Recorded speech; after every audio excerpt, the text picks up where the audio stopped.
মাঝে আরো একটি বিশাল মিছিল নিয়ে উপস্থিত হচ্ছেন বাঘা উপজেলা ছাত্র নেতা পলাশ আহমেদ। আমাদের মাঝে উপস্থিত হচ্ছেন পলাশ আহমেদ, বাঘা উপজেলা ছাত্র দল নেতা।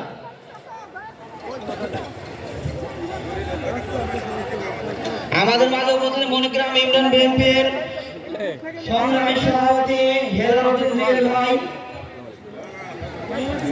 সবাইকে মঞ্চে আসার জন্য বিশেষভাবে অনুরোধ করছি। সবাই অনুরোধ করে বসে যাবেন, সবাই বসে যাবেন। রাস্তা ক্লিয়ার করে দেন, আসুন। রাস্তা ক্লিয়ার করে দেন, রাস্তা ক্লিয়ার করে দেন, রাস্তা ক্লিয়ার করে দেন, রাস্তা ক্লিয়ার করে দেন। আমাদের মাঝে একটি ছাত্র দলের বিশাল মিছিল নিয়ে উপস্থিত হয়েছেন পলাশ আহমেদ। আপনারা সবাই বসে যাবেন, অনুরোধ করে সবাই বসে যাবেন। মহিলাদের এই সাইডে দেওয়া হয়েছে পূর্ব দিকে এবং ছেলেদের পশ্চিম দিকে। আপনারা অনুগ্রহ করে সবাই চেয়ারে বসে যাবেন, সবাই বসার ব্যবস্থা করা হয়েছে, কেউ দাঁড়িয়ে থাকবেন না।